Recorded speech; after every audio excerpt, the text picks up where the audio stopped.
إن الحمد لله نحمده ونصلي على رسوله الكريم أما بعد। সম্মানিত দর্শক শ্রোতা, আজকে আপনারা যেখান থেকে আমাদের এই আলোচনা শুনছেন দেখছেন, সকলকে আন্তরিক মোবারকবাদ।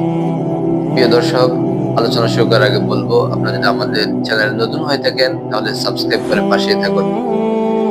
সম্মানিত দর্শক, আজকে আমাদের আলোচনার বিষয় হলো পোস্টমর্টেম করা। মৃত লাশের পোস্টমর্টেম বা ময়নাতদন্ত করা, সেটা কি শরীয়ত বিরোধী? এ ব্যাপারে ইসলাম কি বলে? প্রিয় দর্শক, সর্বপ্রথম আমরা পোস্টমর্টেম সম্পর্কে জেনে নিই। পোস্টমর্টেমের মাধ্যমে মৃত ব্যক্তির শরীরে কাটাছেঁটা করা হয়। আর পোস্টমর্টেম কেন করতে হয়, এই ব্যাপারে ডাক্তারদের বক্তব্য হলো, একজন সুস্থ মানুষ যার মারা যাওয়ার কথা নয় এমন ব্যক্তি যখন মারা যায় তখন তার মৃত্যুর কারণ উদ্ঘাটনের জন্য পোস্টমর্টেম বা ময়নাতদন্ত করতে হয়। অথবা কোনো মানুষকে যখন মেরে ফেলা হয় বা সে নিজেই আত্মহত্যা করে, অথবা কোনো বাস ট্রাক বা দুর্ঘটনায় অ্যাক্সিডেন্ট করে সে মারা যায় বা পানিতে ডুবে মারা যায়, এ সমস্ত কারণে পোস্টমর্টেম বা ময়নাতদন্ত করতে হয়। মানুষ আশরাফুল মাখলুকাত, সৃষ্টির সেরা জীব। এই সেরা সৃষ্টিকে সেরা সম্মান দিয়েছেন মহান আল্লাহ রাব্বুল আলামিন।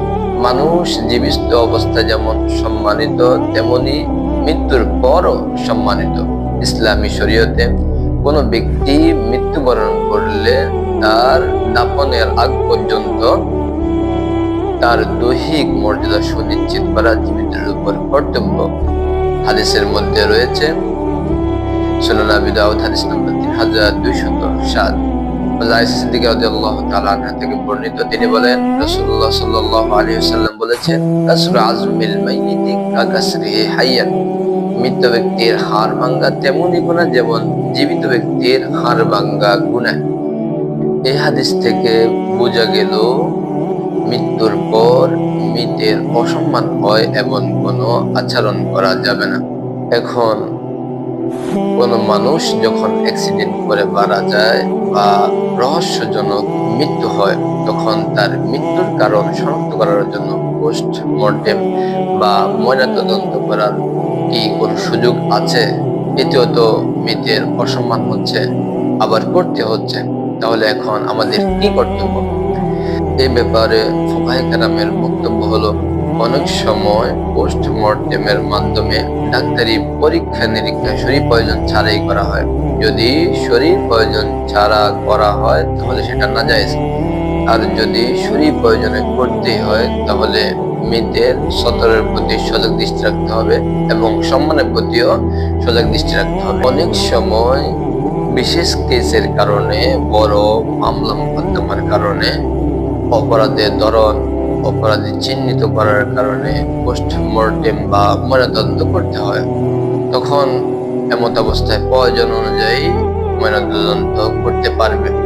কিন্তু যেখানে মৃত্যুর কারণ সুস্পষ্ট, যেমন সড়ক দুর্ঘটনায় মারা যাওয়া বা পানিতে ডুবে বা আগুনে পড়ে মারা যাওয়া, যেগুলোর কারণ সুস্পষ্ট, বা অপরাধী নিজ অপরাধ স্বীকার করে, বা মৃতের অভিভাবক ময়নাতদন্ত করতে অস্বীকার করে এবং তারা হত্যা বিষয়েও সন্দেহকারী না হয়, তাহলে এই সমস্ত কারণে ময়নাতদন্ত করতে পারবে না।